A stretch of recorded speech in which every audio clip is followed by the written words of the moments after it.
I'm here to tell the story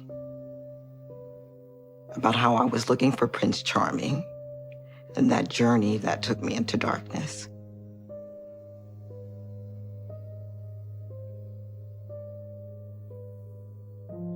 The evil that he left behind, it's never going to leave us.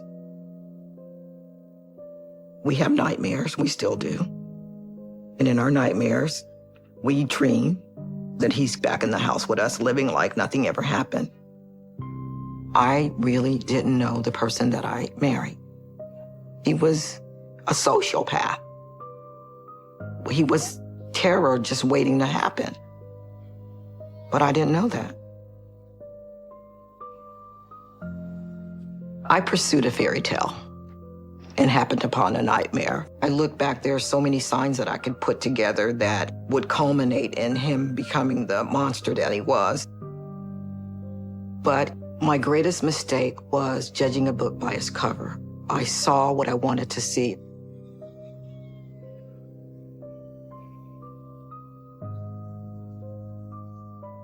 I believe William is evil.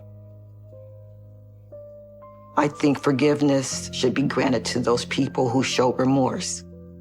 William never showed any remorse. I will never make peace with William. I will never forgive William for what he did.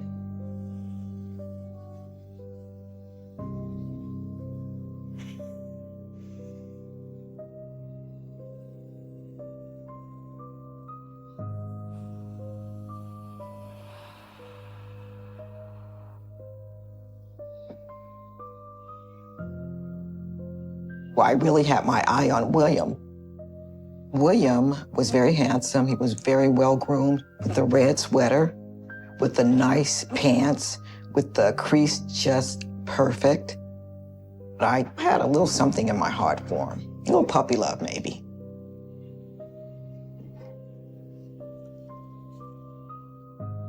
This is the innocent Alice Swafford. My impression of William was that he was a gentleman. The Choices were one of the few families that owned their own home. They had 2 cars. Their kids went to private school.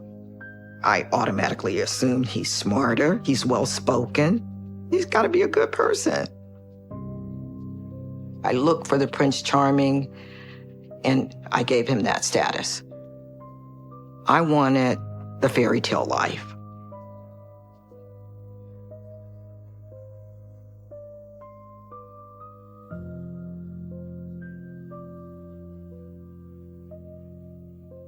It was Mother's Day, and everybody was over there to honor his mother.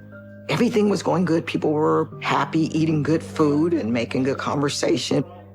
Hey, Mom. You got something sweet over there? William, don't even try to touch these cookies. You can wait for everyone else. Come on, Mom. You know I got a sweet tooth. William, you can just wait. And then William reached to go hug and kiss his mother. And it's like, in an instant, the whole atmosphere changed because she said, "Get away from me, boy." Don't you ever touch me again? And I was like, what is that about? Something is going on. Sorry, Mom. So there were a couple of things swirling in my head. Had he said something to her? Had he been inappropriate in the way he touched his mother? I couldn't figure it out.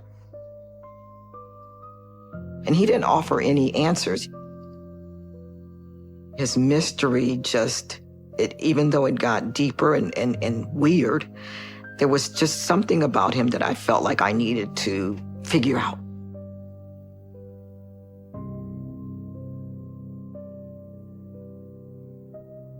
One day, he just showed up and wanted to take me for a ride. Okay, where are we going? You aren't gonna be able to guess. I said, well, where are we going? He said, we're going somewhere special. And I mean, like, how special? He said, you'll see. Well, I do like surprises. Oh, you're in for a surprise. It's like magic. And the thoughts are running in my head, like, where's this man taking me? And so when he stops the car, we get out. You walking and these men are like barking, come in and see the naked ladies, come on in, have a drink. And I look around and there's all these tables and there's women on stage dancing and gyrating. I just wanted to just shrink inside myself and like, what had I gotten myself into? And then I grabbed William's hand under the table and I said, let's go. He said, we can't go, we just got in here. He was watching the women like it was something he did every day. And to me, that said that William had been here before, that he was very comfortable, that he was, in fact, in his element. It was almost like I wasn't there at all. This is not what a man does to a woman. It bothered me, and I probably cried myself to sleep. Like, why? But somehow I convinced myself that I could pardon this one transgression.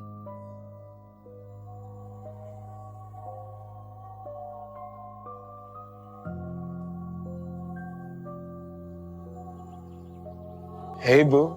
I got you something. William, thank you so much. Come on, babe. Open it up. William was a very giving person. He loved to buy me new clothes. Some of them I liked, but one time he bought these knee-high boots that came up above my knee, and they were very tight, they were very high-heeled. And I looked at him, I said, what are you trying to dress me like?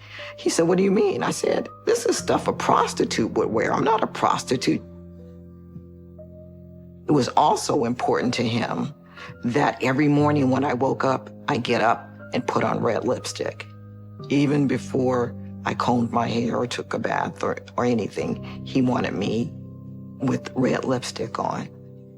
And please paint your nails red. And he told me that you need to go get this done every 2 weeks. I thought I was doing something for the both of us. If that pleased him, that was good.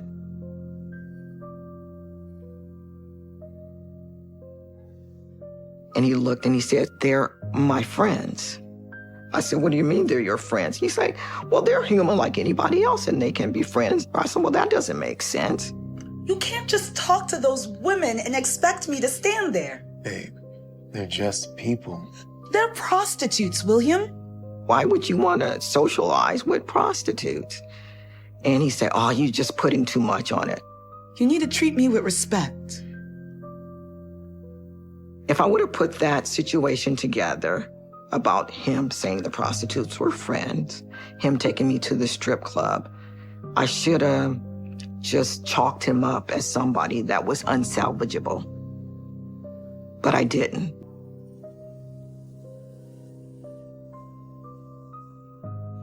I usually called on my break to check how everything was. And when I called, the phone went off the hook and I could hear people talking in the back and I heard a woman. And I'm like, that doesn't sound right. What's going on? I decided to take a break and drive home. And my bedroom door was closed and I tried to open it and it was locked. William, are you in there? He didn't say anything. William! Finally, he came to the door and he kind of, held it back where I could just barely see inside. I thought you were at work, babe. Why are you here? Just relax. Why was the door locked? And then I pushed the door in and here's this woman in my bed. William, move. Babe, Who is this, William? babe, listen. What is that? When I saw the woman in my bed, I knew she was a woman of the streets. And I said, what's going on? And he said, nothing is not what you think. I know it seems bad. I was livid. I just saw red. And instinctively, I went to the closet because I knew there was a gun in there. Babe, please. I know it seems... Babe, what are you doing? Took it down and pointed it at the woman. And she started screaming. I knew that there was a gun in our closet. I reached up in the closet, got the gun, which I believe was just a broken gun, and pointed it at the woman.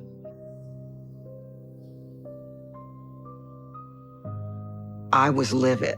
Liz, you're gonna hurt somebody. Put that down. I am so sorry. People like you are never sorry. she started screaming. William had this look of shock and horror in his face, and she ran out of the house. And he was terrified because when I was holding the gun, he said, "Honey boo, put that down. Put it down." He started crying, like, "I'm so sorry. I only love you and Crystal. I only want to be with you and Crystal. I'm so sorry. I'm so sorry. I hope you forgive me."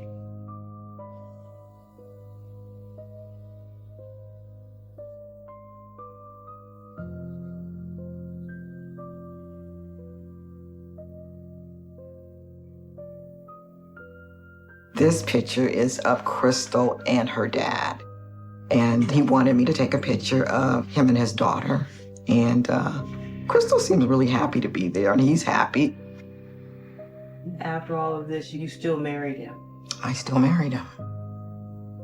I believe that I wanted more than anything for Crystal to be raised with her father. So you were going to take him flawed and all? Yes, flaws and all. I, for better, for worse. And that's my story, for better, for worse.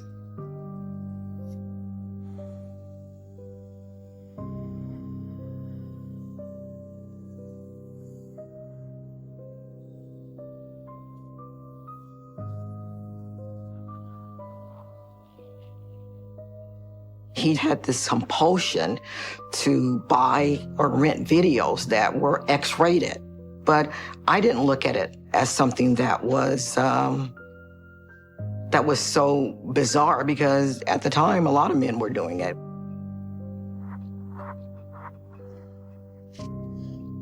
One time, he invited me to come in and see something.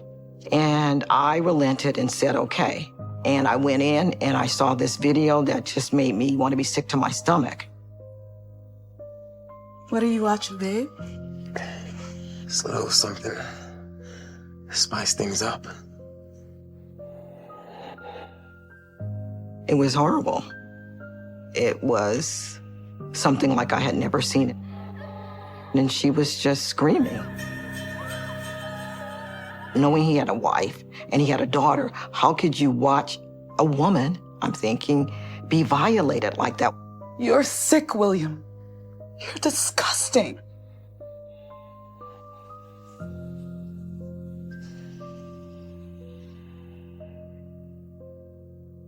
William asked me once, he said, "Honey boo, would you let me put these handcuffs on you?" And he had some handcuffs that looked legitimate, just like the handcuffs that police put on people they're taking into custody.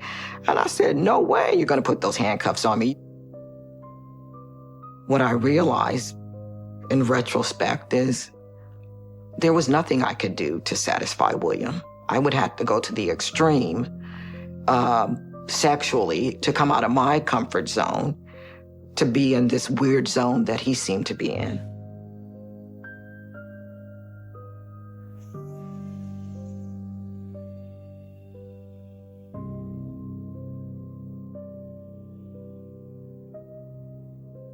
Babe, Yeah, babe?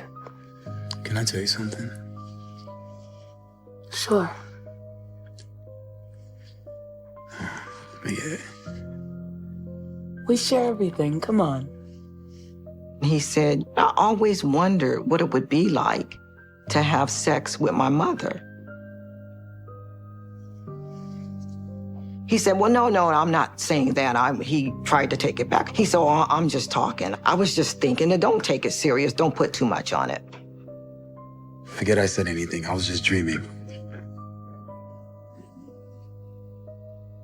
What I realized is I really didn't know the person that I married. He developed this routine for going out at night. And as soon as the sun went down and it was dark outside, he would put on his overcoat, even if it was summertime, and a hat, and he would just be gone. And I knew he took the gun with him. This was every single night. William going out at night became a secret that I couldn't penetrate. I just thought it was some other woman. But after asking so many times and getting the same response of, "It's really not your business," then I stopped asking. As his behavior grew more strange, Crystal and I were glad that he was gone.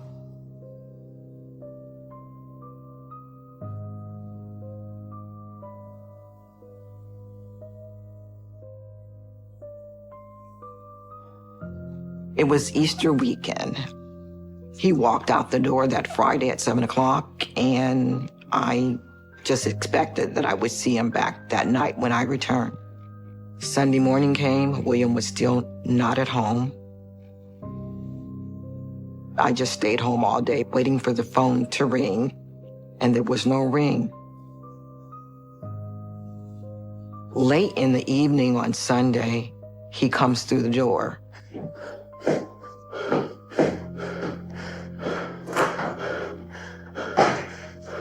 And I'm sitting in the living room, and I'm like looking. William! What? His eyes were wild, and he seemed to be more nervous than I had ever seen him before. And I said, well, where were you? He said, I was in Reno. I drove up to Reno for the weekend. I know he was lying. And he said, are you through? That was it.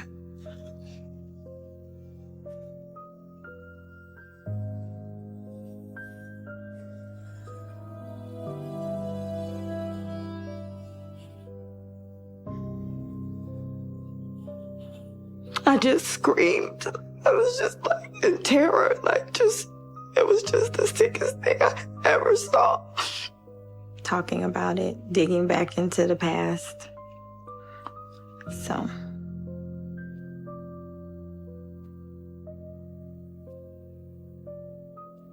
I was just so scared of him.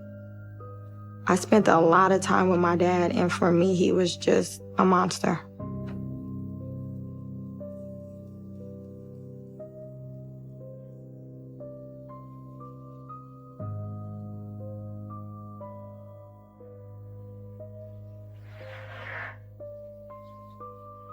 The first time I began to fear my father, my mom was at work, and my cousin spent the night with me. He told us to, go in the bathroom, go wash your face, gave us both different towels. And we accidentally ended up mixing up our face towels. I think I washed my face with my cousin's towel by accident. Get up. And then he got really angry, started calling me stupid, and then just slapped me so hard that I literally hit the floor and just stood over me yelling. Get up! My mouth was cut, and I just was crying hysterically. Don't disrespect me like that again, girl.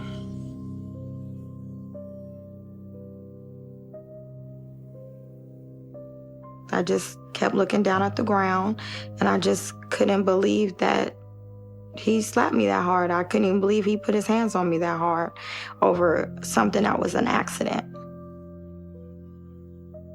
It could just be anything. It could be the way I'm eating something. It could be the way I'm walking. Like you're on pins and needles all the time. I was just scared. Just hiding from him, basically, trying to stay out of his way as much as I could. When I was 11, I was learning to play the piano, and my dad was really strict on me when it came to my piano lessons, very harsh. Again. I remember one day there was a particular song that I was practicing, and I couldn't get it right. I kept getting this one note wrong, and it was just out of sheer, just nervousness. My hands were shaking. I was, really scared. So finally, when I hit the wrong key, he yanked my hands up and just kind of grabbed me by my shoulders and threw me to the floor. And just stood over me yelling about how dumb I was. You make me sick. Disgust me.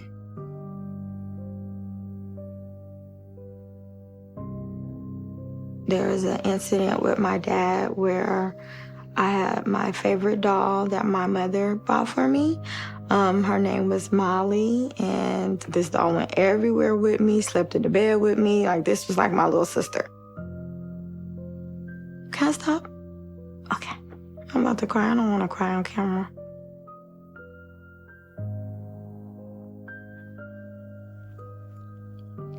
Okay. I'm ready. He took the doll one time and while I was sleeping and hung the doll with a belt around her neck. And so when I woke up, the first thing I see when I sit up is Molly hanging from the bookshelf with the belt around her neck. I just screamed.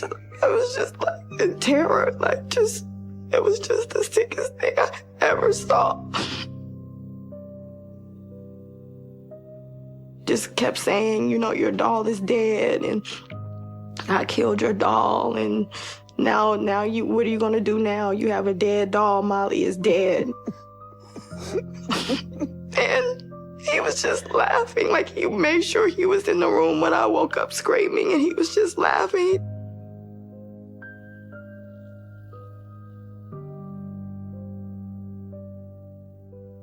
I would tell Molly, I hate my dad. I hope he dies. I hope someone kills him.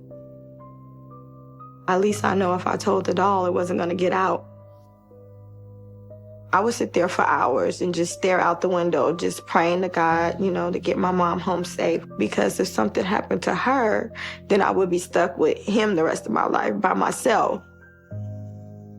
But I just always felt like I was in the dark, trapped in a hell I couldn't get out of, and I had no control over that.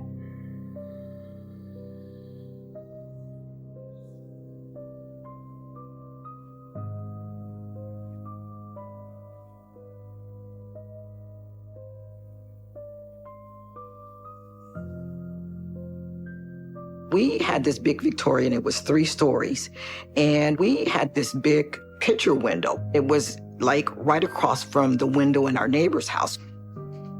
One day when I was coming out of my room, I noticed William just captivated looking into this window. At the time, it was a single lady living over there. And when I said, "What are you looking at?" he was startled. Stop creeping around. It's my business.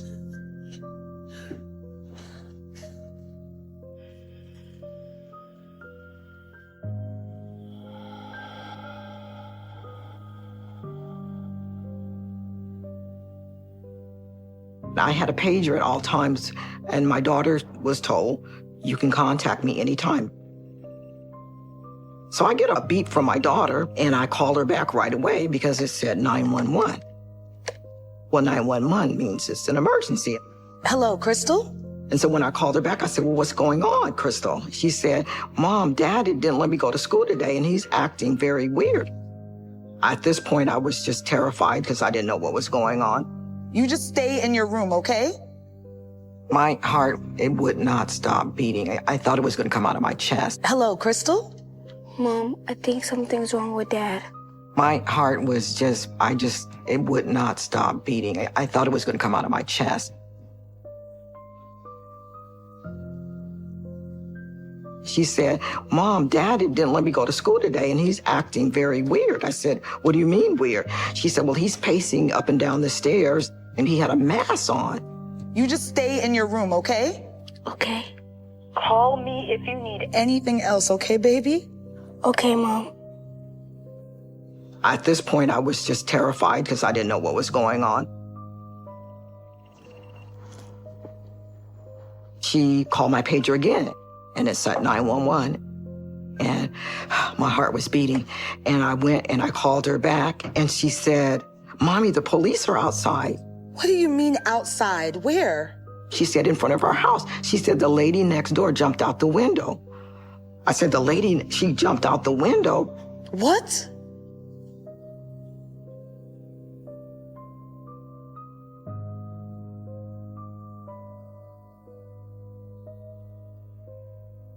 William, what happened today? Nothing really. I said, "What do you mean, nothing?"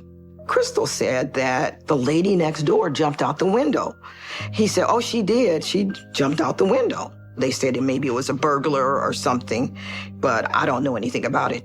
I said, did the police come and ask you anything? And he said, no, the police didn't ask anything. And Crystal told me you're walking around the house with a mask on? Yeah, I was. And he said, oh, I was cleaning up some trees and some leaves, and I didn't want the dust to get in my face. All right, I'm gonna put the tools back away. My mom was like, do you see a mask? I said, yeah. She said, can you show me? I took her to his side of the closet, and I pointed to the exact shoebox where it was.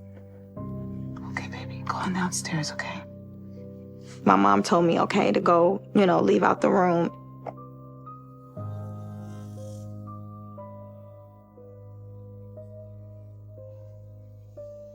I wanted to ask him more about it, but he didn't want to talk about it. He was adamant. He did not want to talk about it. And he would get very angry, like I didn't have the right to ask. So I felt like if I fight back, this is really going to get ugly.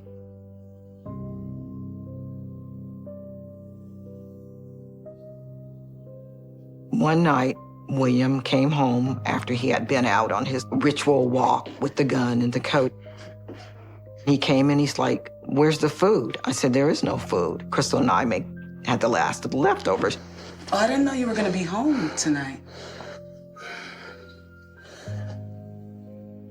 Then he lashed out, grabbed me by my collar. You better learn to respect me! And he starts screaming, I'm the man of the house. You don't tell me what to do. This is my house! He's dragging me from room to room like a rag doll. I just went limp because I was numb for one, and I didn't want to provoke him anymore. You're hurting me.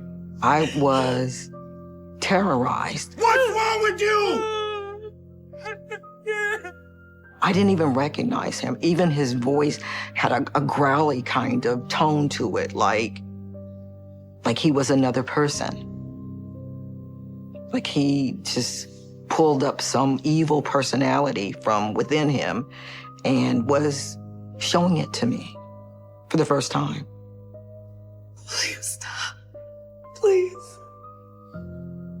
This was the moment that I knew there was no turning back. I needed to get me and my daughter out of the house.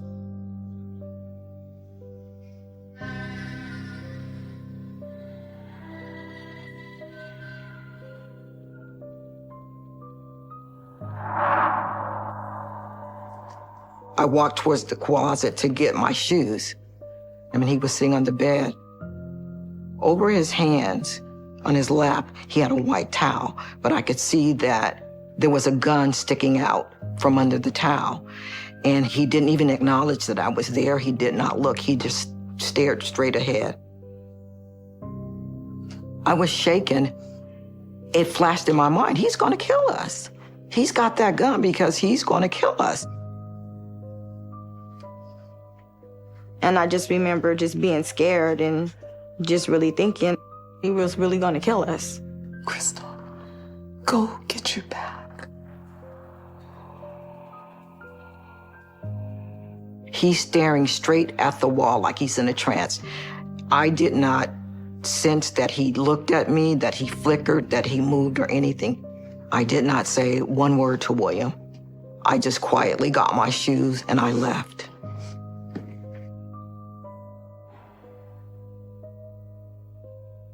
I just remember being so happy that we could really go, but I remember saying I wanted to go fast because I didn't want anything else to happen, to stop us. Oh my God.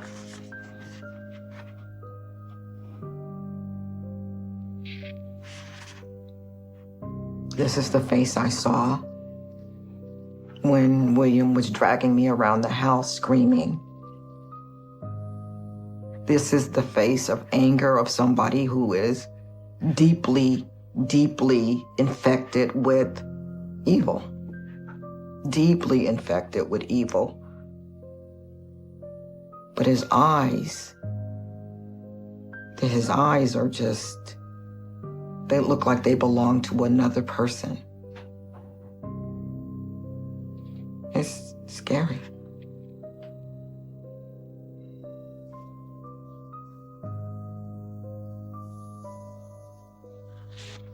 My daughter, Crystal, said, Mommy, this house is just cursed. I thought the house was I just thought it was evil. I used to call it the house of horror.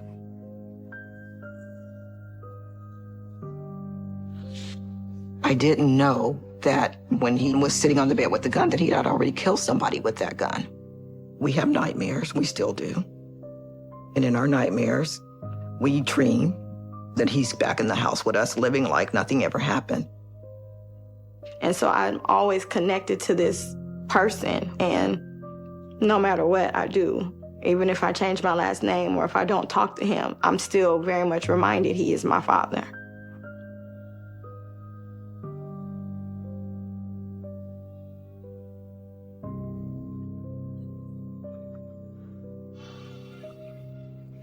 Mom, there's something I need to tell you. Do you know what's happened to Dad? No, I haven't heard from him in years. She said he's in jail for raping some women, and he's going to be there for 11 years. I was like numb. I could not believe it. And I know my daughter doesn't joke. I don't understand, Crystal. We learned that he had rigged up a van, and he would entice women to the van, and then he would torture them and make them do sexual things to him, and then threatened that if they didn't do it, he was going to kill them.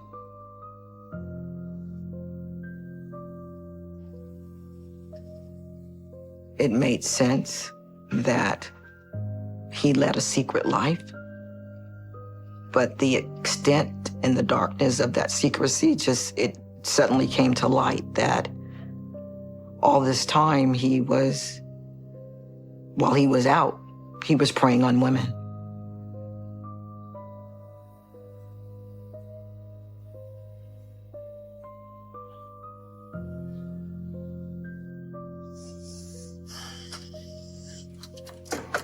The San Joaquin County Coroner's Office left a card under my door and wanted me to contact them. Hello. Yes, hi. My name is Tim Brownstone. I'm with the coroner's office. I contacted you a couple days ago in regards to your husband. Yes. He's already in jail for rape, and now the coroner is calling me. My first thought was that he was dead. If you have a few minutes, I'd like to come in and maybe we can talk. Yes. Yes, please come in. Thank you. And he said, we're investigating your former spouse for 3 murders. And I wanted to speak, but the only thing came up from my throat was just a very loud gasp. This can't be. My heart was broken.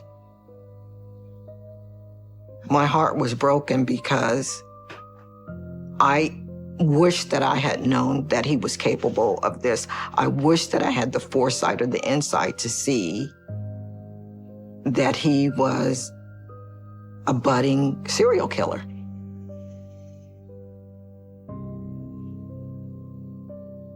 I wish there was something that I could do that might have changed the way history folded out. And I feel guilty that I hadn't seen this coming. I really feel guilty. I cried a lot about it for like months on end. It makes me feel like I'm a part of that too. Like I'm a part of that evil, and it's never going to end. I can't shake that side of me. This is Victoria Bell.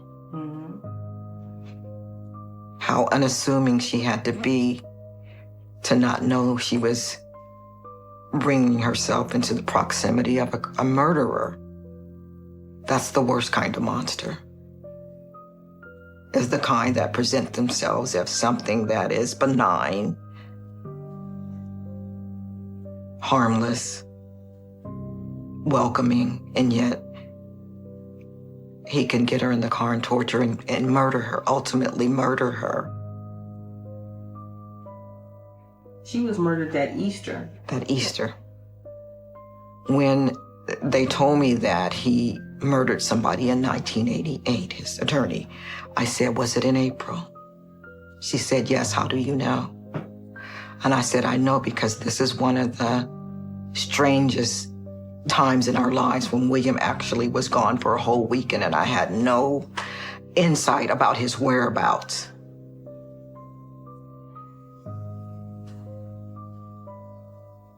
She's very young. She looks so innocent, like she could be my daughter. Her lips are red just like mine. Her complexion is almost the same color as mine. I wonder if William saw some of me in her. Maybe in some kind of way he was killing me too. And then going back to his new family and acting like nothing ever happened. Never in 1,000 years could I have imagined that I would be in a relationship with somebody who is now on death row for killing and raping women.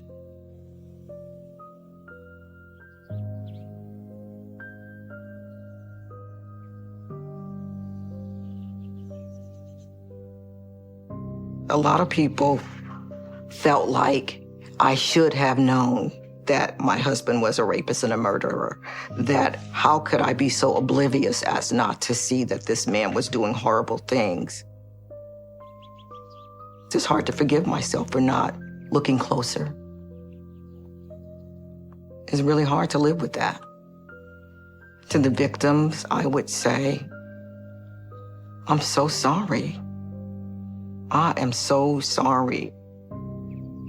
These women had children. Their children will have children, and this will be their legacy, that somebody took their mother away from them, had no regard for their life. It is the judgment and sentence of this court that for the crime of murder in the first degree shall be put to death within the walls of the California State Prison at San Quentin in the manner prescribed by law upon a date to be fixed by this court in a warrant of execution. I think forgiveness should be granted to those people who show remorse. William never showed any remorse. I felt like he deserved the ultimate punishment, to take what he had taken. It would be like somebody killed my father.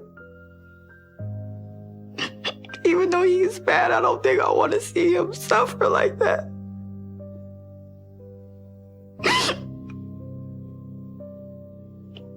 And I can't help it. I can't help but feel that way, but that would just be devastating.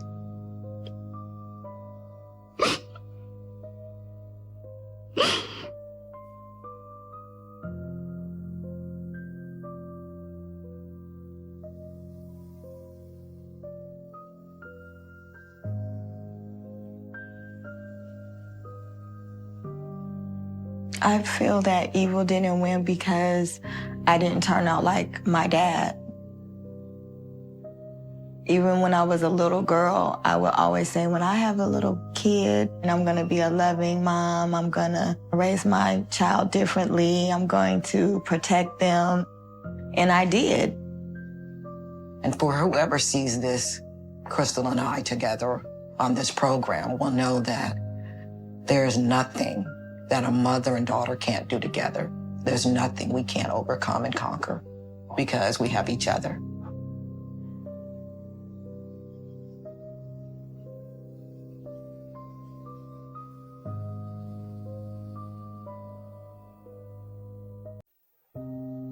On August the 27th, 1964, in North Fork, California, 15-year-old Edmund Kemper shot and killed his grandmother, Maud. Then, when he returned home, the boy also shot and murdered his grandfather, Edmund Sr. Do I think Kemper is an evil man? The answer has to be yes. He is the definition of violence and evil. You pray nobody else is out there like that again. Kemper Jr. then called his mother to tell her what he'd done. He says, I've killed my grandparents. And she tells him, well, you stupid boy, just call the police and wait there until they arrive. Released after just 5 years in a facility for the criminally insane, Kemper went on a killing spree that targeted young female co-eds. She was hitchhiking home from school. She was taken out to a remote area where she was shot in the head with a .22 caliber gun. In all, the vicious serial killer would slaughter 10 people, including his mother. He would typically dismember and sexually desecrate the bodies, making Edmund Kemper one of the world's most evil killers. For nearly 10 terrifying years between 1964 and 1973, a 6'9", 300-pound man-mountain Edmund Kemper preyed on the innocent. His hunting grounds were in and around the beautiful beach town of Santa Cruz in Northern California. People know the city of Santa Cruz by its beaches. And body parts of these people were found in the sand, sticking out of the sand. So you can imagine now the fright in the community. You know, what is going on? Kemper's reign of terror began after he was released from Atascadero State Hospital for murdering both of his grandparents when he was a juvenile. He would go on to kill another 8 people, including his mother, her neighbor, and 6 young women, all female co-eds. When some of the murdered and mutilated bodies began to show up, half-buried on local beaches, the public was horrified. It's just one of the strangest times in California history. Cherry Medina was a detective with the Santa Cruz County Sheriff's Office in what were trying times for the Golden State and the investigators charged with protecting them. We're trying to say, stop hitchhiking. And there was a big backlash from that. You have to remember now, it's flower power, it's a protest of the Vietnam War, and the man can't tell us what to do. And the pigs can't tell us what to do. We're not going to stop hitchhiking. It is our right. Hectic. We had the protests. Harvey Milk was assassinated. So there was a lot of stuff going on in the area. Forrest Shaw lost his sister, Cindy, in 1973. It was very difficult. I lost my sister. My mom lost her daughter. 19-year-old Cindy Shaw was callously killed by Kemper on January 7th, 1973, in the woods near Santa Cruz, and her lifeless body was defiled. Oh, she was a rambunctious child. She was a very giving, caring individual. And she was sent to some of the better schools because my mom really busted her butt to make sure that she got the best education. It was not just co-eds who were targets in California in the 1970s. The fear was that anyone could be a victim, young or old, man or woman. That was because there were at least 3 serial killers on the loose in California at the same time. There was also another murderer named Herbert Mullen, who killed 10 girls in the same vicinity as Edmund Kemper. And on top of that, the Zodiac was loose. And so there was a lot of fear. But this is the story of one of the most sadistic serial killers ever known, Edmund Kemper. It began some 70 years ago. Kemper was born in 1948 and he came into the world in the post-war years. And rather than being a time of hope and a time of prosperity for him, it was a time of abuse, it was a time of neglect. Kemper lived in Burbank in Southern California with his mother Clarnell, his father, also called Edmund, and his 2 sisters. His father was a World War II veteran and had worked on nuclear testing before coming back after the war to work as an electrician. Ed's father used the expression suicide missions were nothing compared to living with Clarnell. Clarnell was an extraordinary personality. Neurotic, aggressive, alcoholic, and utterly domineering. She terrorized both her husband and her son, favoring the two daughters. In 1957, when Kemper was 9 years old, his parents divorced. His mother took him and his two sisters to live with her in Helena, Montana. She would allegedly play havoc with the young boy's psyche. She demeaned him and she abused him and basically ostracized him and made him feel terrible. Kemper expresses more than almost any serial killer I've ever heard of, a hatred of his mother that's indescribable. The young Kemper developed some macabre fascinations. He would play games with his sisters like gas chamber or electric chair. He would get them to tie himself to a chair. And then he would pretend to be electrocuted. Afraid that he would harm his sisters, when he was 10, Kemper's mother ordered him to sleep in the basement. Now, you can have two different views of this. One is that it's horribly cruel. And the other is, this is a mother who did the only thing she could to protect her daughter. Regardless of the explanation, from Kemper's point of view, it was torture. And he reviled his mother. Aged 13, young Kemper took off and went to find his father in California. He goes and he finds his father, but his father doesn't really want to know because he's got a new life now. He has a stepson, he has this new family unit, and Ed feels incredibly rejected by that. But his mother rejected him too. A year later, she sent the boy, age 14, to live with his paternal grandparents on a farm in North Fork, California. It would be a fatal decision. His grandmother is very similar to his mother. She's incredibly domineering. She's not particularly nice to him. Kemper would grow to be an imposing physical figure. At 15, he already stood 6'4" tall. He grew to 6'9", weighed 21 stone, 300 pounds. He was, in a way, almost a Frankenstein figure. Tragically, the die was cast, and the powerful teen was about to strike with a monstrous rage. On August the 27th, 1964, a 15-year-old Kemper would kill for the first time. His grandmother is sitting at the kitchen table.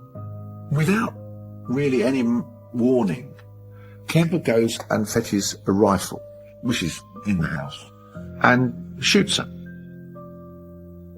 In fact, he shoots her twice, just to make sure she's dead. Then he sits down at the kitchen table opposite the body of his grandmother and waits for his grandfather, and he shoots him too. Then, in a bizarre twist, Kemper made a surprising move. Immediately after he killed his grandparents, he calls his mother and he says, "I've killed my grandparents." And she tells him, "Well, you stupid boy, just call the police and wait there until they arrive." And he sits there waiting for the police. He doesn't run. He doesn't do anything. And when they get there and explain, he said, "Why, I wanted to find out what it felt like to kill grandmother." Arrested and diagnosed with paranoid schizophrenia, Kemper was incarcerated in the Atascadero State Hospital in California. In the high-security facility for the criminally insane, Kemper seemed to have found peace. He was an absolutely model inmate. He helped staff, he organised visits, he started doing psychiatric testing. They realised at Atascadero that he actually had an extremely high IQ, with 145. He's very smart, very manipulative. And he did what many serial killers can do. He convinced the staff of the hospital that he was cured. And so he was released. On his 21st birthday, December 18th, 1969, Kemper was set free and his criminal records as a juvenile were sealed. In hindsight, a psychiatric report conducted after his release made for shocking reading. The report stated in part, Edmund Kemper is no longer a danger to society. He, in fact, is no more dangerous to society than the motorcycle that he rides. But tragically, that was all about to be proved very wrong. Living with his mother, Kemper's rage was once again welling up inside. From the perspective of people with this, what I will call psychopathic rage, nothing less than killing, torture, and mayhem is sufficient to give even momentary relief. In May 1972, the dam full of rage would break. In just 11 months, Kemper would callously kill, disembowel, decapitate, and perform necrophilia on 8 new victims across California, including 6 beloved co-eds. After serving just 5 years in a state mental institution for shooting his grandparents, Edmund Kemper was freed on December the 18th, 1969, his 21st birthday. He moved to Santa Cruz, California, and went to live with his mother, near to the university where she now worked. With his criminal record as a juvenile sealed, Kemper was able to get a job in 1971 with the Department of Transportation. But it ended prematurely. Ed Kemper was involved in an accident and he received quite a lot of compensation for that, so around about $15,000. He injured himself quite badly in this accident, so he could no longer do his work for the state highway authority. So you've got a young man now who's got a lot of money, he's got a lot of time on his hands. Now aged 23, Kemper spent his days drifting, driving, and picking up young female hitchhikers. In the 1960s and early 1970s, hitchhiking up and down the sun-soaked highways of the Golden State was a carefree pastime, and an activity that soon-to-be serial killer Edmund Kemper thrived upon. He starts cruising around. He starts going up and down the state highways, and he's essentially doing trial runs. He's becoming aware that he can have access to people. He has the opportunity to harm people. In 1 year, in 1970, Kemper would later claim that he picked up and then dropped off as many as 150 young women. But Kemper's interest in hitchhikers would soon take an ominous turn. He would drive around the university where his mother was working and pick up co-eds. And he describes this specifically as being done because those co-eds had a connection, however ephemeral or symbolic, with his mother and her place of work. He has a sticker on his car from the university where his mother works, so girls feel that they can kind of identify with him, and he doesn't look like a monster. On May the 7th, 1972, Kemper's trial runs were over. On that day, Kemper picked up 2 young students in Berkeley, Mary Ann Pesky and Anita Mary Lucchesa, both aged 18. They wanted a ride to Stanford University, about 40 miles away. Kemper's modus operandi, his MO, was pretty straightforward. He would drive around. He would look for hitchhikers, vulnerable, available. They had to have the characteristics which reminded him of his mother, desirable. And then he would offer them a ride. These were co-ed girls. These were girls that were in college. They had their entire lives ahead of them. They were happy. And for him, this represented what he didn't have. These would often be girls that would reject him, and he couldn't have relationships with them, but he still wanted them. So this was his way of actually getting access to these women. Kemper drove the 2 young women to some secluded woods.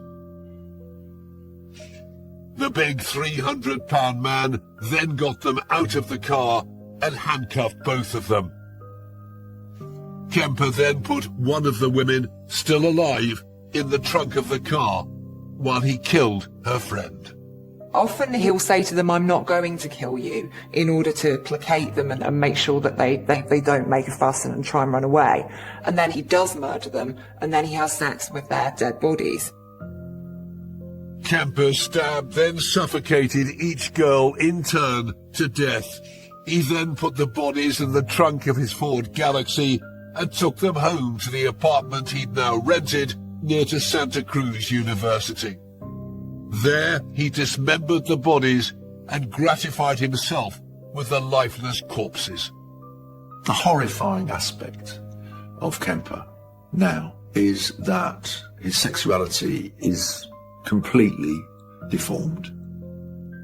He cannot effectively operate sexually if the woman is alive. The only reason that he's not raping them before he kills them is that he doesn't want to be rejected by them. When you're having sex with the dead body, it's not going to reject you, it's not going to insult you or demean you in the same way that his mother had insulted or demeaned him. Kemper then stashed the body parts in plastic bags and stored some bits in his home and others in the trunk of his car. This is something that's known as partialism. It's a sexual arousal through keeping body parts. And I think for Kemper, this is his way of staying close to his victims, of owning them and possessing them and literally carrying a part of them with him. Kemper would later dump the violated body parts in the Santa Cruz Mountains near Berkeley. A couple that were out hiking and walking their dog came across these heads. Subsequently, we identified Marianne Pesch and Anita Luquesa, and we find out that these two young women were hitchhiking. Unbeknownst to us, those were the first two victims of Edmund Emil Kemper. 4 months later, in September 1972, Kemper killed again. This time his victim was a 15-year-old girl, Aiko Koo. This one really hurt me. This was really a difficult victim for me. Aiko Koo was this young Korean American girl who lived with her mother, who worked in the library at the University of California at Berkeley. Her mother was dedicated to this young girl. She was a single mom raising this kid. She was learning how to dance and take ballet, and her mom made her costumes. On the 14th of September, Aiko was heading to her ballet class in San Francisco, 25 miles away. Usually she would take the bus, but on this day, the conscientious student was behind schedule. She was at a bus stop, and she missed the bus. She didn't want to be late for the dance class. She was so anxious about that and so frustrated, so she started to look for rides. And Edmund Kemper was cruising the area looking for victims and pulled over. He drove across the Bay Bridge to San Francisco, but just kept driving. And this young girl knows now she is driving through San Francisco, not where she wants to go. He gets to Highway 1 and is now traveling south towards Santa Cruz. And she is just panicked and crying and wants to be let out. And he makes a turn on a country road. She has a chance here. He pulls into a field on the edge of a forest. He's going to kill her. He gets out of the car to get a weapon out of the trunk, a knife. She locks the door.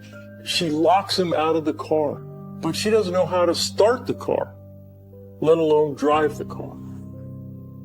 Kemper turned on his fatal charm to try and convince the girl that he meant her no harm. As he explained to us later, he spent over an hour coaxing her encouraging her to unlock the car and let him in. As I recall, it was things like, "I'm sorry, I'll let you go, let me in, I won't harm you." And she let him in, and she was killed. Kemper strangled, then raped and murdered her.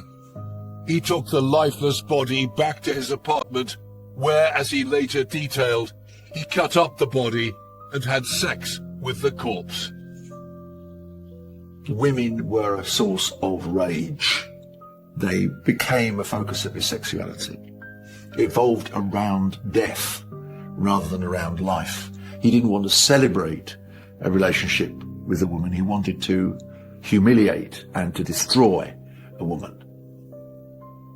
But the one crucial characteristic of Kemper, something he has in line with many lust killers, is there are times when the level of rage, hatred, and intensity in him is truly beyond control. Kemper's unrelenting rage and violence now knew no bounds. In the next few months, his killing spree would pick up a pace, and Kemper would callously kill, decimate, and defile the bodies of 5 more women.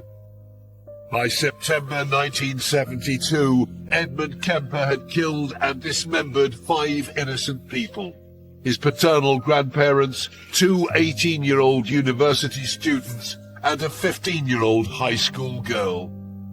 He engaged in necrophilia, he engaged in sexual acts with the dismembered parts of the body. Kemper eviscerated some of his victims. Evisceration is simply the process of removing organs from the body. Opening up the body cavity and seeing that organs were missing would be immediately apparent and obviously very worrying. Making matters worse, at the time local detectives had little idea of what they were dealing with. What we did not know at the time was during the time period of late 71 through the beginning of 73, 2 serial killers were operating in the same place at the same time. Herbert William Mullen killed 13. So it was confusing to us. In the beginning, our thinking was they had to be connected. This is unusual. But the evidence did not connect them. With the Zodiac Killer also on the loose and thought to have murdered 7 people in Northern California in 1969, and Charles Manson on trial in Southern California in 1970, the citizens of the state were in tumult. We had 2 stores in our community, and they were selling out of guns and ammunition. In January 1973, Kemper struck again. His prey was 19-year-old Cindy Scholl. For her family, the pain they felt is still hard to bear. Her brother Forrest recalls those harrowing first few days after she vanished. It was very scary because, we didn't know if she'd run away or had been, abducted. It's in the middle of the winter and very depressing and, just start thinking of things. Cindy was a dedicated student and worked hard to help support herself. She took a job as an au pair in Santa Cruz, California, and attended school during the day, and then it would take care of the children thereafter. And she went to, it was a junior college called Cabrillo. It was adjacent to the Cal State University of Santa Cruz. On January the 7th, Kemper was on the prowl again. He was on Highway 1, driving east, away from Santa Cruz. She was hitchhiking home from school. It's cold, and a car pulled up, and it had a school staff sticker on the bumper. From the police reports, they said that she probably felt comfortable getting in, and she was taken out to a remote area where she was shot in the head with a .22 caliber gun. And then, we don't know all the details, but she was dismembered. Parts of her body were thrown into the Pacific Ocean. Kemper kept her head. This is hard to speak about, but it's been almost 50 years, so it's a little easier now. At the time, Kemper was still subject to regular psychiatric analysis, a condition of his parole after serving time as a juvenile for killing his grandparents. He was having an interview, a final interview, with a psychiatrist in a nearby city. The psychiatrist, in his report to the court, said that Edmund Kemper was rehabilitated.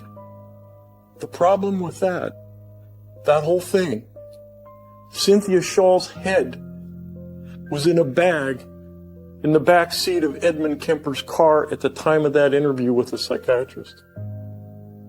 You often see this type of behaviour with serial killers. They get a kick out of it. They get bored with their offending and they want to mix things up and keep it interesting and have some fun. This kind of bizarre pseudo-schizophrenic logic is classic of a level of pathology we see in very few people in the world. Early in 1973, low on money, Kemper moved back in with his mother, and the murders continued. Just 4 weeks after his last attack, on February the 5th, 1973, Kemper killed again. Rosalind Thorpe and Alice Liu were our next two victims. He would later tell us that he actually shot them as he drove off a campus. Stabbing all these victims to death was getting to be a lot of work. It was starting to bother him. A lot of blood. He was cleaning everything. So he went and bought a gun, purchased a gun, and as he was traveling towards the city of Santa Cruz, he just turned and shot him.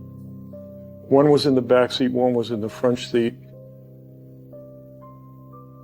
Within a week of the latest two co-ed murders, body parts started washing up on shore in Santa Cruz.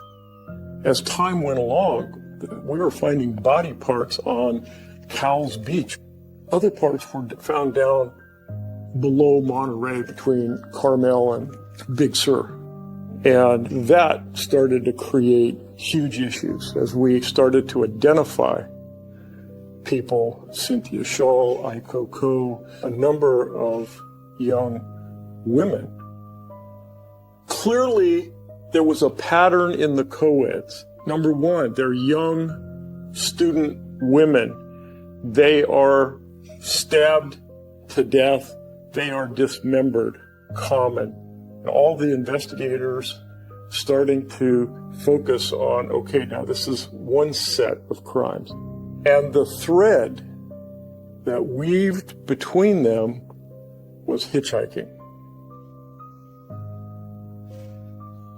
During his 11-month killing spree, Kemper was said to frequent a bar in downtown Santa Cruz called the Jury Room. It was here his behavior took an even more sinister turn. It's a bar across from the courthouse. A lot of cops hang out there. A lot of people that work in the courts hang out there. Lawyers hung out there. By all accounts, personally, Kemper was a gentle giant. Even some of the police officers he had befriended him described him that way. They called him Big Ed in a kind of friendly manner. So he knew that he was coming across as non-threatening. There's only one occasion that I remember seeing him there. He was at the far end of the bar. He didn't, push himself onto anybody that I saw. To me, it was almost like he was listening. Or any of the detectives there talking about any of these murder cases. Is he getting any information from us? Very interesting. He blended in very well there. He was picking their brains. He was trying to find out if they knew anything. I don't fault the cops. How the hell would they know? I've never faulted the police, by the way. They did their job. But unbeknownst to Kemper, in April a diligent clerk in Santa Cruz ran a routine check on a gun dealer's sales records. A records clerk at the sheriff's office finds a 3x5 card, Edmund Emil Kemper, same as on the dealer record of sale for the gun. All the information is blacked out. Why? Because his record had been sealed. But she could read through the blackout, and it said 187 PC, Madera, California. 187 PC is the California Penal Code for murder. Madera County was where he killed his grandparents many, many years ago. She brought that card to the detective lieutenant in the bureau and said, "This gun has already been delivered to this guy. I'm not so sure he's supposed to have it, but his record is sealed." On April the 6th, 1973, two detectives went to question Kemper. He was not at home. They were driving away from the home he shared with his mother when the killer finally showed up. Kemper drives up and they watched him get out of the car. Remember, he's 6'9". He's huge. He blocked out the sun. They identified themselves and made the inquiry about, "Did you buy a gun?" He said, "Yes, I did." They said, "We don't think you're supposed to have this gun and we want it." Now, he later said, "I thought they knew I was the killer, that he was going to open the trunk and shoot them both." But they're very good cops, good training. They took his keys. They wouldn't let him open the trunk. They made him move far to the side. One of them opened the trunk, they took the gun, gave him a receipt, and they drove away. The police had the weapon that Kemper used to murder his last two victims. Kemper knew it would now only be a matter of time before the police would discover his terrible secret. He decided that he was going to end his murderous rampage by killing one last time. By the spring of 1973, serial killer Edmund Kemper had murdered a total of 8 people in California. They included his paternal grandparents and 6 co-eds who'd been hitchhiking in and around Santa Cruz. Having just been visited by the police over an issue with a gun license, Kemper decided to end it all with one final and ferocious act. Back in April of 1973, Kemper starts to get a little bit skittish because he's been visited by the police, and I think this is one of the things that brings about the murder of his mother. Ultimately, he believes that killing his mother is the only way to stop killing co-eds. He actually figures out the connection and decides, almost like a psychologist, I've got to kill my mom because that's the source of all my problems. And once I kill her, I won't be a killer anymore. On April the 20th, 1973, Kemper waited for his mother to return from a party. She'd got back. She was drunk. She was belligerent. She went to bed. Kemper went to see her. You know, this young man, we're not talking about anyone who's old. This young man, always seeking his mother's affection. And she sits up in bed and says, I suppose you want to talk all night now. And Kemper is so horrified and upset that in a way perhaps he just simply snaps at that moment. But interestingly, he doesn't kill his mother while she's awake. He kills her while she's asleep. At 4 o'clock in the morning, while his mother slept, he took a hammer, went to her bed, and drove the hammer through her skull a number of times. But he doesn't just kill her. Of course he doesn't. He decapitates her. He uses her head as a dartboard, throwing darts at it, shouting at it for an hour. Yelling at her, "You're not going to yell at me anymore. You're not going to yell at me anymore." And then he does something that I know of no other instance of this in serial crimes.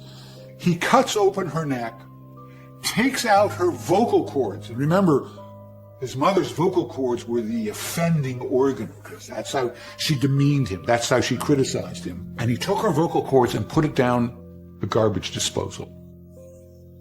He then spent the rest of the day into the afternoon cutting her into pieces, washing her completely clean in the bathtub, and hiding her body parts in the back of her closet.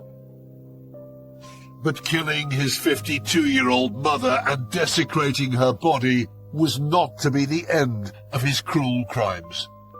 It was as if this was the only and inevitable ending of his entire life. And yet, there was a sting in the tail, a twist, because not only does he keep his mother's body in a cupboard and the head, but he invites her best friend round for supper the next night. Kemper asked 59-year-old Sarah Taylor Hallett to come over to the house at 5 p.m. Mrs. Hallett walks in the door. He pretends to take her coat off, but just pushes it down over her arm so she can't move.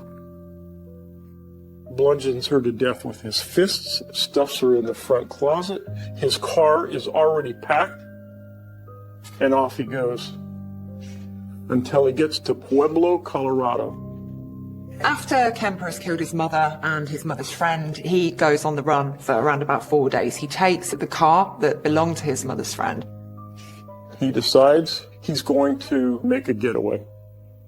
He knew the cops would be on his tail, and he'd planned to shoot it out when they tried to stop him. Kemper drove for 3 days, finally stopping in Pueblo, Colorado. On April the 23rd, he went to a phone booth and made an astounding call. He dials the Santa Cruz Police Department. It's a busy Friday night in Santa Cruz. Kemper calls. Officer says, Santa Cruz Police Department, can I help you? I need to talk to Lieutenant Shear. He doesn't work on the weekends. You'll have to call back on Monday. I got to put you on hold. Kemper hangs up. He gets upset. He hangs up. He calls back. And he finally says, hey, I got information about all those dead girls. Now we're paying attention. The officer's putting everything else on hold and does a great job. It's not a rarity. Oftentimes, serial killers are not the kind that are going to go down fighting. Oftentimes we see that. They give themselves up, or once they're caught and they know that they're not going to get out, then they give it all up. Oh, it's almost like they want the notoriety.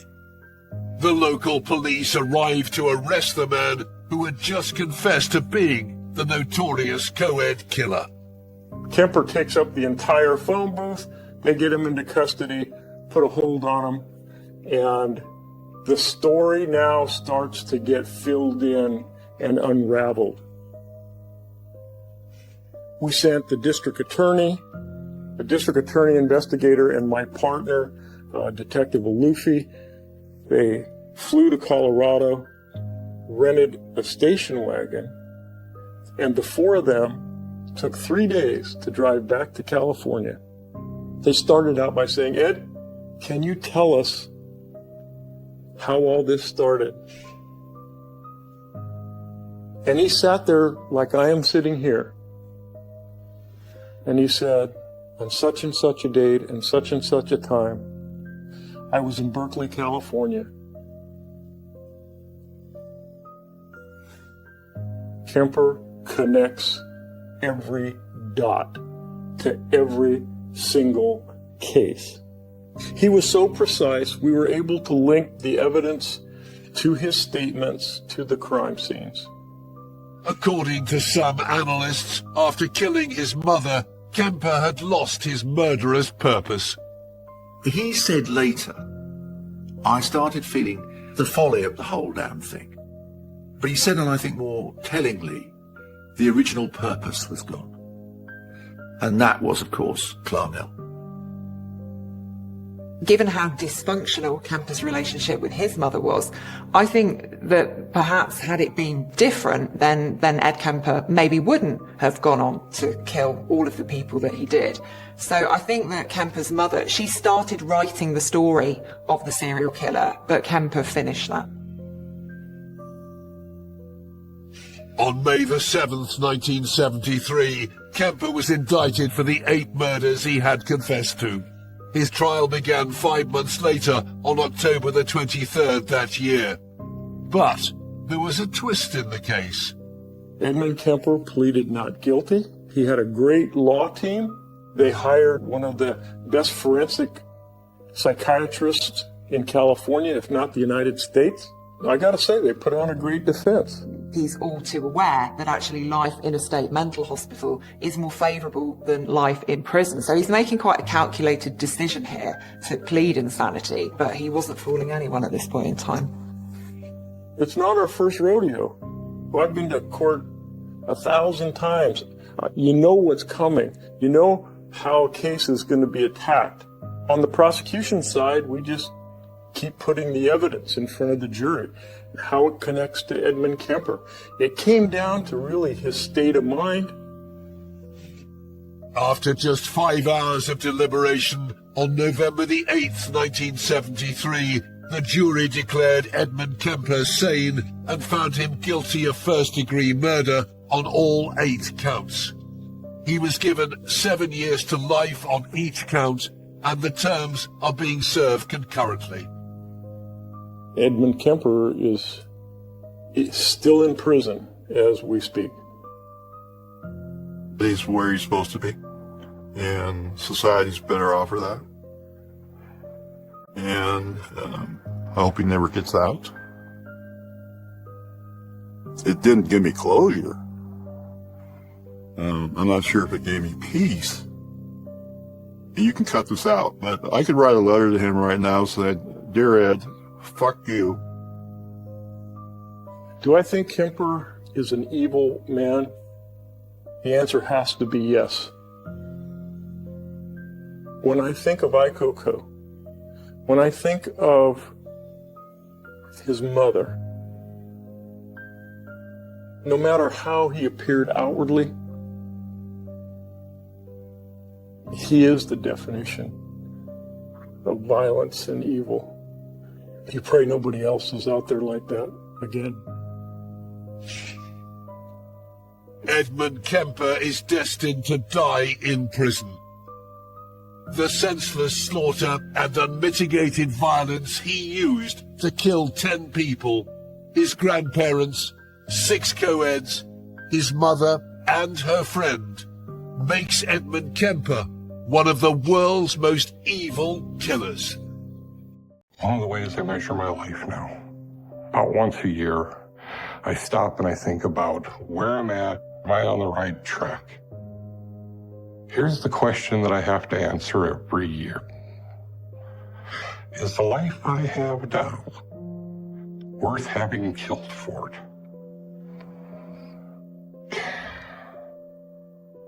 It's easy to look back and go, that was the wrong choice.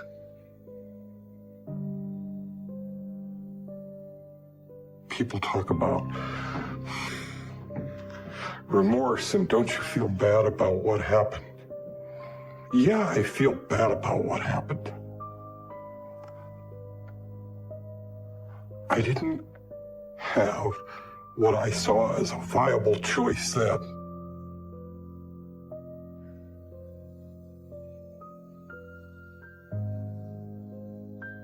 I want people to realize that there is bad all around them. Pay attention to your world. Pay attention to the people around you. Evil lives everywhere. Pay attention. Every parent should be careful because you don't know the lesson you're teaching sometimes. I don't think any child grows up not first feeling that their parents are their gods. I was betrayed by the gods of my childhood. These people were supposed to bring me into the world, protect me, and raise me so that I could function in it.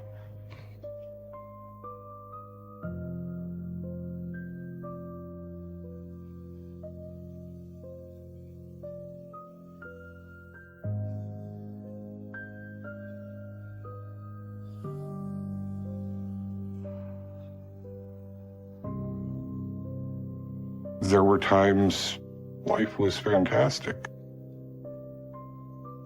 My father and I would take off and go camping. When it was just the two of us in that kind of setting, everything was great. It's probably about as close to happy as I can remember. Now you see this lure? This is one of my favorites.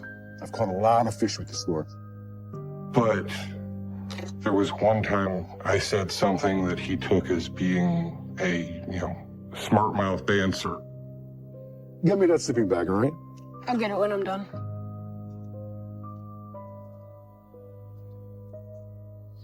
And the backhand came across. You do what I tell you to do, boy. You got it? Don't say smart-mouth things. You backtalk, and I will hit you. When I ask you to do something, you do it. Right away. He was a very large, powerful person. A backhand from him, that's not a love tap. Not from him.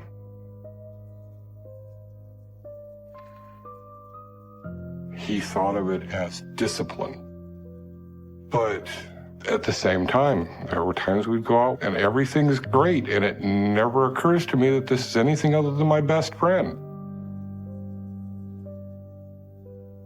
When things are good, it's very easy to forget the bad that happened, at least for a little while.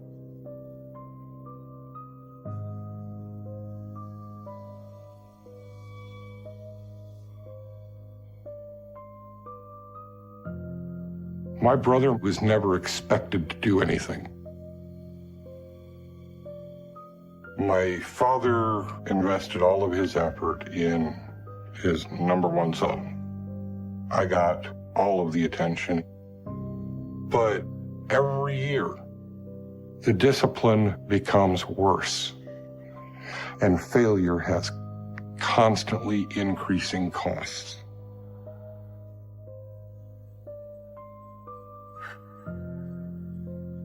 There was a time when my father wanted me to vacuum up our dining room. And somewhere along the line, I picked up a little screwdriver and I just put it in my pocket. And while I was vacuuming, the thing fell out of my pocket. My dad come in to see how the vacuuming went. And so he's looking over the whole floor and he went absolutely ballistic. Did you vacuum the whole room? Yes. Really? Because... Well, what's this? How could I possibly miss this screwdriver sitting in the middle of the floor if I had actually vacuumed the floor? What's this? Huh? Off comes the belt and he just started hitting. I told you, never lie to me! Ever! Just losing control and continuing to hit. You just don't learn! Please stop. You think I want to do this? This is for your own good! Don't lie to me! Ever!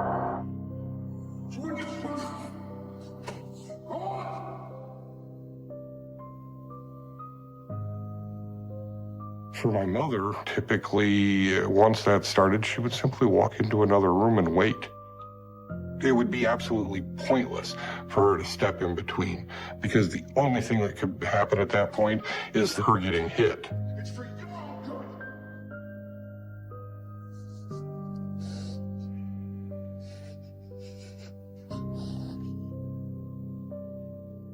But every time that I wound up getting beat down, afterwards, there was my mother making me feel better. And it was my mother who would, put a bandage on it or help with the ice or, if necessary, take me up to the hospital. She was always comforting. Just do what he says. Don't talk back. Encouragement on how to avoid it. Be okay. right? It was always me and my mother.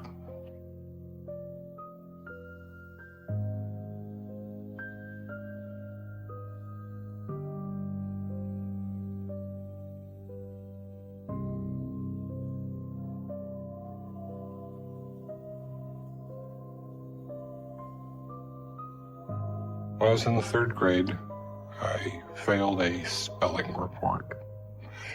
And rather than show my dad this grade, which was kind of what the school required, you have to take the grades and get it signed off and bring it back, I changed the grade or I forged his signature, one of the two.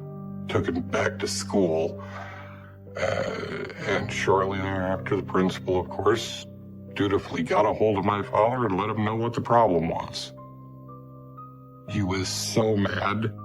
Not only did I fail, but worse than anything, I covered it up and lied to him.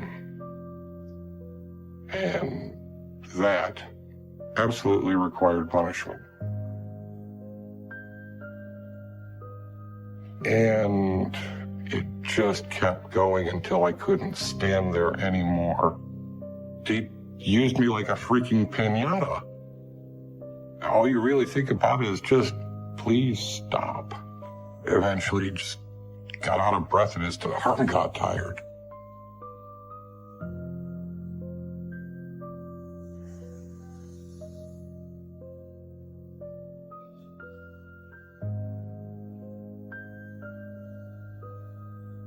When my mother did get home, she put me in a tub filled with ice and water to try and get the swelling from everywhere down.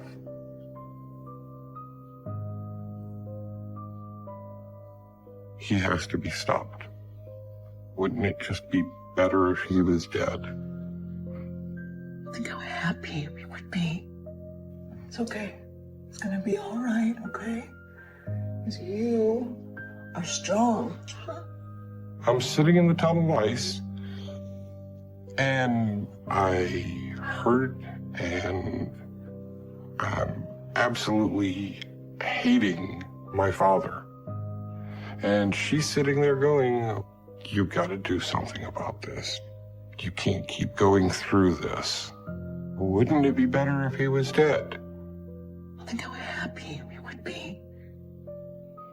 I was in the 3rd freaking grade. How are you supposed to take that? You're sitting there and anything that's not numb from ice hurts. It's not a big leap to go, yeah, it'd be better if he was dead. You can do this. The suggestion in the tub, without a doubt, changed everything for me. Because it took me from just trying to survive what was happening to trying to figure out how I could fix the future. You'll know what to do.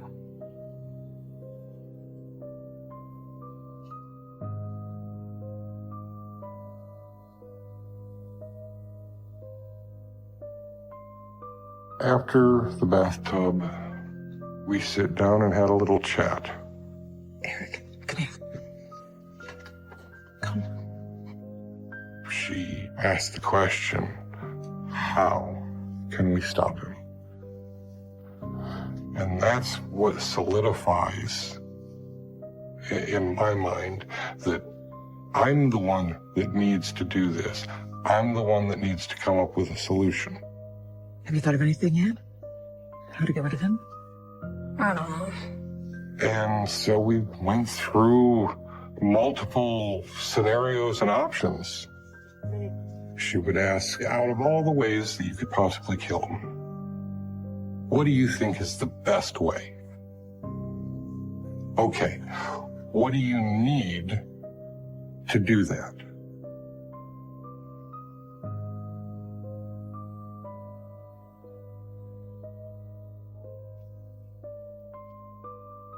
Eric, I have a plan that I think is really gonna work.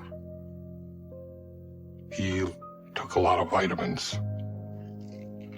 And, well, my mom found these blank capsules that happened to resemble several different kinds he had. So she started packing them with everything from rat poison to Valium. You know, I come in one time and she's just putting them all together and refilling the bottle. After it's done, there was the next few hours of kind of being on edge because is it going to work? Is it not? Is he going to figure it out? He gets up and says, you know, I feel dizzy or I'm feeling sick. Does he know? The reason for helping my mother, I was always taught to believe that you're supposed to protect, defend, support your family against anybody and anything. And if my definition of family seems a little strange because it somehow excluded my father, it excluded him because he became the threat.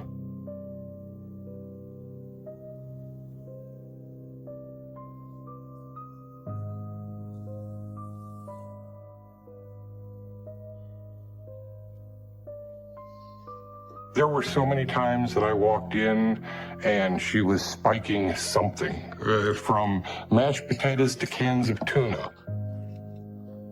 Go set this on the table. Here, take this glass out to your dad. Don't take a sip of that.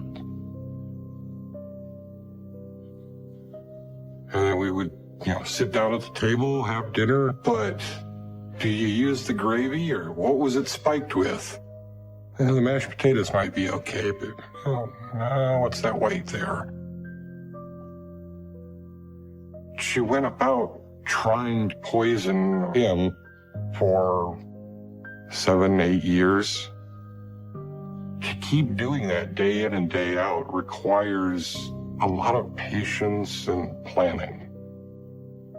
But I don't think he was ever suspicious about his food was being tampered with. I don't think it crossed his mind that she could possibly get the backbone to try and kill him.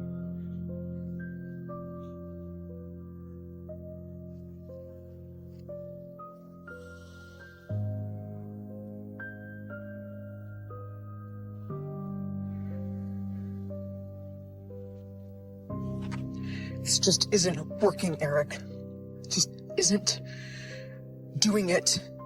Every poisoning that fails, there was always this push for me doing something directly and extreme. You have to find something to end this problem permanently. The poisoning was simply something so that she could say, see, I'm doing what I can. Why haven't you done what you're supposed to? Step up, Eric. When are you going to get the nerve to go shoot him? What's the problem? You have to do this. You have to do this now. No more stalling.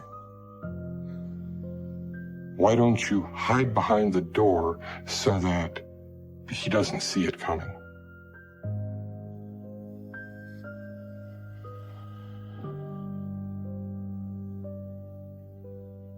The plan was to stay behind where our door opened, and then when he came home, he would go through, and when the door closed, it would give me a clear line of sight at the back of him. Standing behind that door, I was absolutely terrified. He comes home, goes through the door. I couldn't move. This isn't going to work. Standing behind that door, I was absolutely terrified. He comes home, goes through the door. I freeze up, I can't do anything. He was so big and the gun was so small, pulling the trigger and failing, that was a fear. It's just complete and total paralyzed right there. And he goes in and lays down on the couch to take a nap. And I'm stuck at this doorway and then trying to sneak out of there when I finally hear him snoring.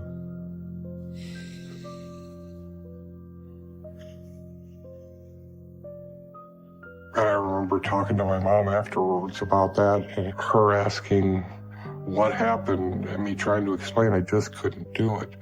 Why not? I don't know, I just couldn't do it. I couldn't move.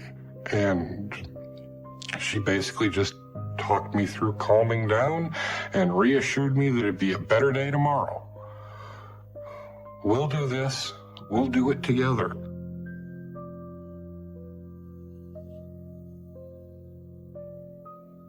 The pressure kept growing. If I'm going to be the man, then I have to step up and protect them. I'm the only one who can do something about it. This eventually reached a point where she winds up telling me that if this doesn't happen, that she's leaving and not coming back until he's dead. She was going to take her stuff, gone, and we were going to fend for ourselves with him.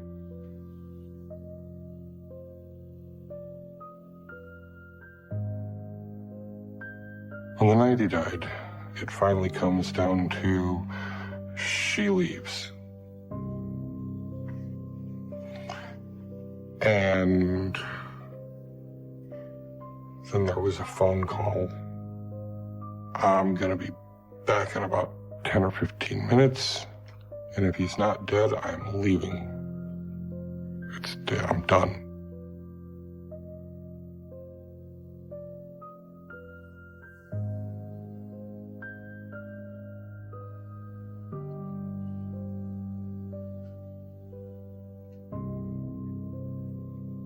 My father was asleep on a couch, and I was standing just a few feet back from his head. Part of me, I want to just raise the gun and pull the trigger and do this. And another part is I'm just having a real problem finding the ability to pull the trigger. Pulling that trigger is going to change everything. And then I see the light, and I know it's her car coming back. I knew beyond a shadow of a doubt at that point that if he's not dead by the time she walks through that door, I'm choosing to be with him forever. That's it.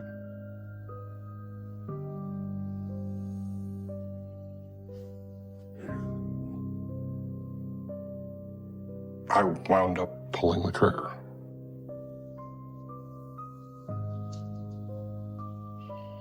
After I pulled the trigger, the door opened, and my mom took the gun from me. You did it. Stay there. Give it to me. Give it to me. She goes over to make sure that he's dead. Picks up the phone and calls the police. She kept talking the whole time she was getting ready for the police to arrive. Say it. Have a story and stick to it. I found a gun. I tripped carrying it into him. It went off. We called the police. That was it. And if I do that, then there's nothing that they can put on her. And in a worst case scenario, I will go to juvie and get out when I'm 18. Because they can't hold me as an adult. Good. Yes. And I was willing to pay that price for my mother, for my brother, so everything could go on and have a good life. Good job, big man. You did it.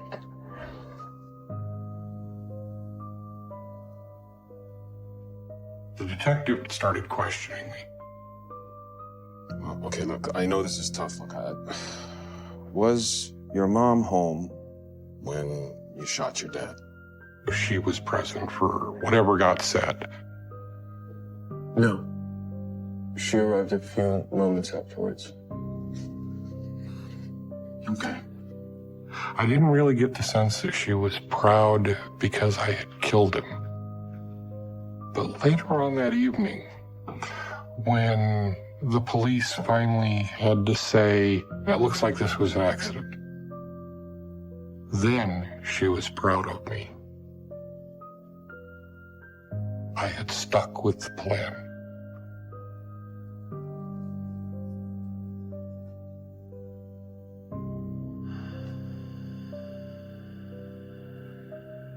How I felt after that was just really numb and indifferent. It's just, that's over. There was no guilt to it.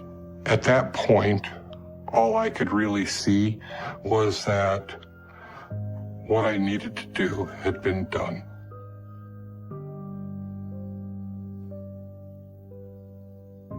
Did I know the difference between right and wrong? Yes. Did I know murder was wrong? Yes. People talk about remorse and don't you feel bad about what happened? Yeah, I feel bad about what happened. I didn't have what I saw as a viable choice then.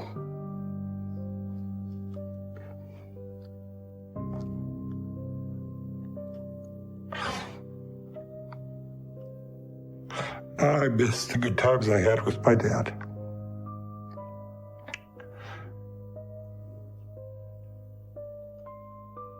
I have to get up every day knowing that I took out one of the most important figures in my life. And what I can do is live my life and make it a good one because it cost me a hell of a lot to get it.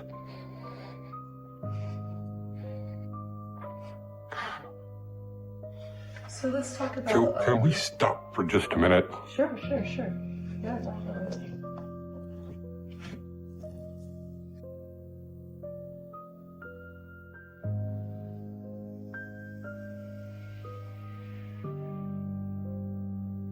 She was always called Grandma. My mother acted like she really liked Elaine. She liked the same brand of cigarettes that Elaine smoked, and they were perfectly happy to sit there and sip on Tom Collins together. There were never any arguments.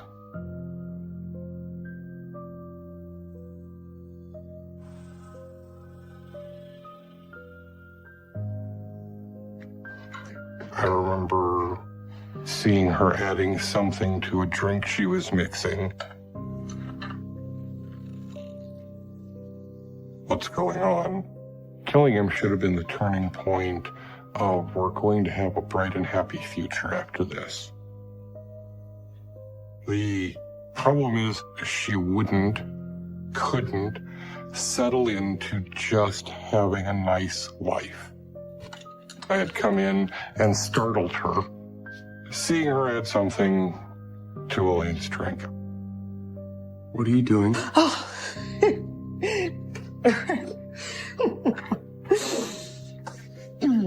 I don't even remember what reason she gave me why Elaine needed to die. Listen, Eric. Your father wasn't the only person in this world who deserves a little punishment. I didn't care what the reason was. There's just no reason that she could give that would make it okay. My father was an obvious, imminent, physical threat. Elaine could never have become a threat.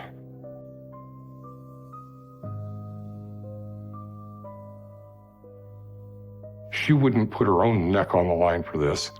If I wasn't there to pull the trigger, nothing else could happen. She'd just be spinning her wheels.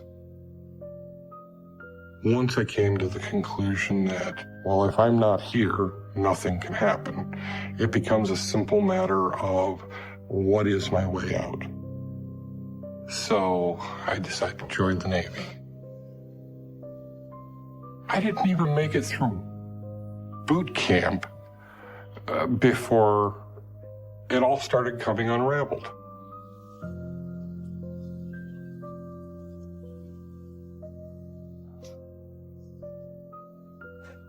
I wind up calling home.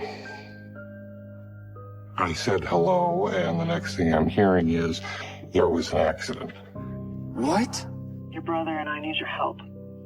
I need to come home. Now? Yeah, right away. We need you. Elaine's dead.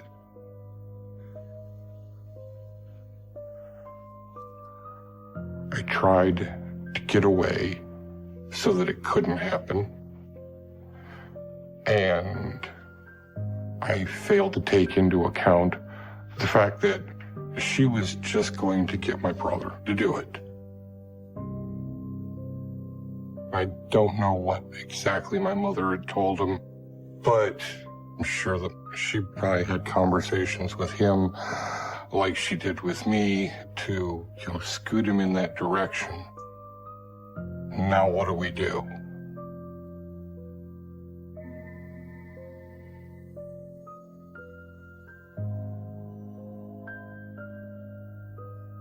When I get out of boot camp and I finally do get home, me and my mother go downstairs and she shows me the freezer. There's these chains going around and big padlock with a key. And she's got to take all this stuff off to open it up. But she finally gets the thing open and there's a freezer full of garbage bags. 40 bags of grandma. Oh.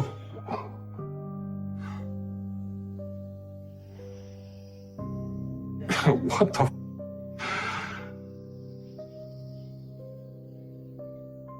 What the hell is wrong with you? What? This mess is your fault, Eric. She tried to throw back at me that the reason the situation had spiraled into this is because I wasn't there to do it. So my brother had to do it. Now, what was I going to do about it now? We're all in this together, Eric.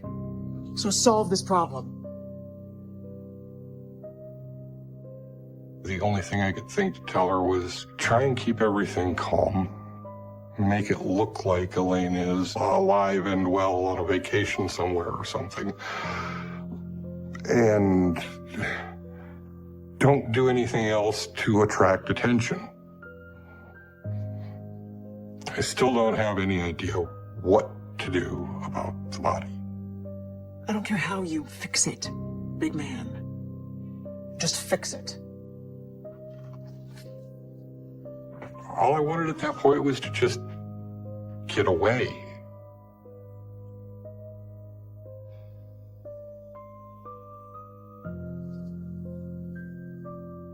Pack up the truck, and away I go. Roundabout Tennessee, I'm smelling something bad. There's an ice chest with a rather familiar looking bag inside of it. I'm carrying a body across the country. She put the chest in there. Not even any warning. It's just, surprise.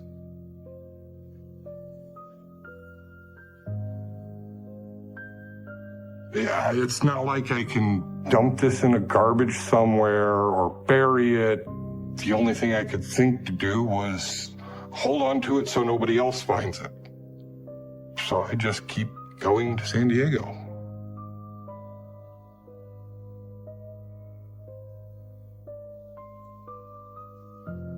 So I'm going down the highway and all of a sudden I see lights come on and this cop is pulling me over.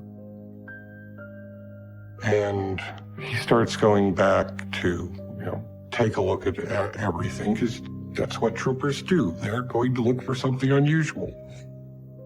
He starts to go on about what's in the chest. And now, I have crossed the line. He's either going to kill me or I'm going to kill him. What am I supposed to do?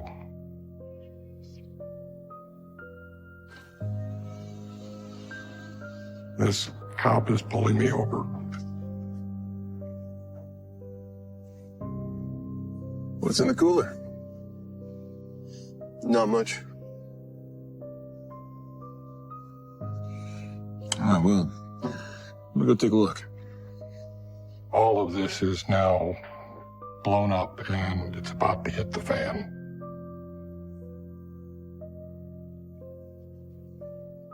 I am at that point more than willing to get rid of him and stop this from happening. There is no turning back when you're that far in.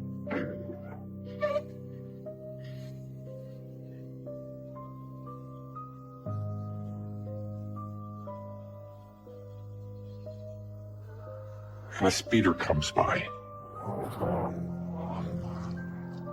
That just blew the doors off of everything.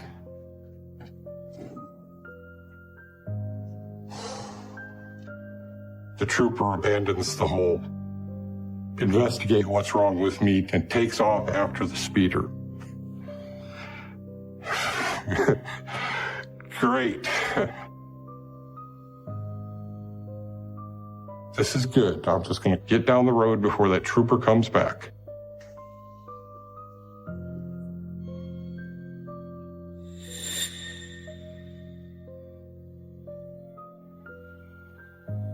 When I got out to San Diego, I rented a storage unit and put the ice chest in the storage unit. There was this period for a couple of weeks where there actually wasn't any contact with my mother. So I had kind of thought that things were leveling out, it was getting safe. Then my mother shows up.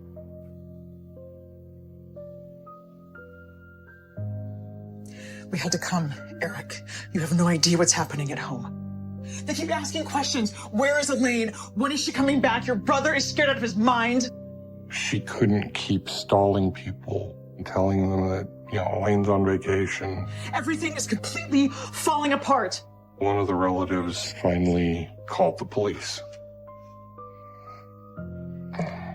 Well, it just so happens that they wound up getting in touch with the same detective who had investigated my father's death.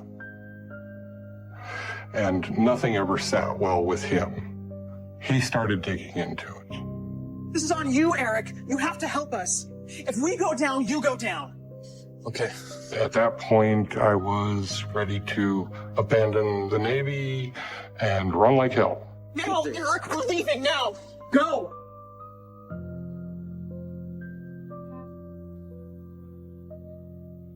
Well, that's me. And that's my mother in the background. Right behind me. Whispering in my ear. Don't tell them anything. Don't cooperate. Just stay silent and see how it plays out. So I, of course, didn't cooperate with them.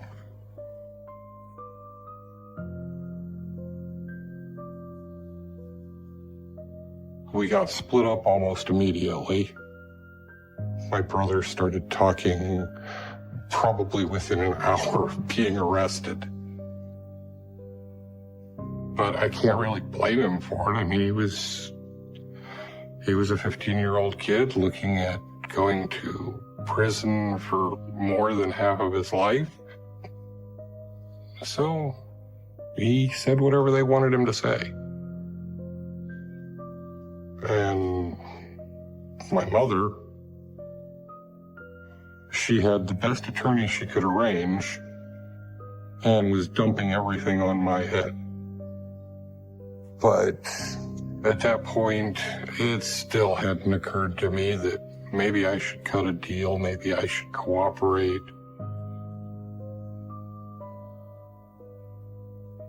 When I was a child, I promised that I would see this through.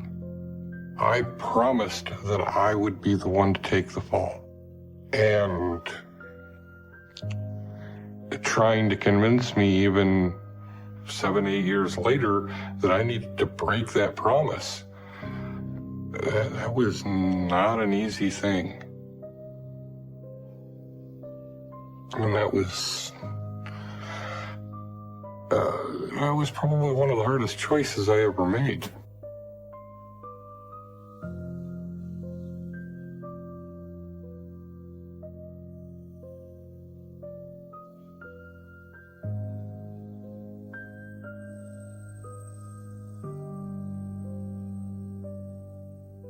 I'm never going to say it's my mother's fault that I shot my father. Because in the end, I made a choice. She has to deal with the choices that she made. She's the one that had the grudge. She's the one that wanted them dead. There she is. That would be my mother. I haven't seen a picture of her in 20 years. She looks like she's getting old now. And they're gonna look at those eyes and go, it's just a sad old lady. That is not a sad old lady. That's a scheme waiting to happen. The body may be getting old. The hate goes on. She's not reformed. She's not rehabilitated. She doesn't think of herself as evil. But look at everybody that was associated with her. Her children both wound up going through prison. Her husband's dead. There wasn't anybody in her life that wasn't one of her victims. We all paid varying costs. Some paid with their lives. But everybody paid something.